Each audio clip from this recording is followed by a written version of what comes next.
তো বেগুনের তরকারি পাতুরি রান্না করতেছি চিংড়ি মাছ দিয়ে সাথে সাথে কালারটা মাশাআল্লাহ অনেক সুন্দর আসছে।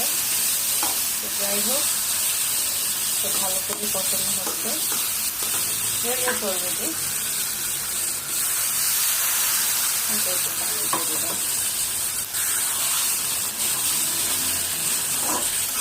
দেখতেই পাচ্ছেন মাশাআল্লাহ অনেক সুন্দর। খেতে কেমন হয় সেটা জানাবো আপনাকে। ও, আমি শাকটাও দিয়ে দিচ্ছি।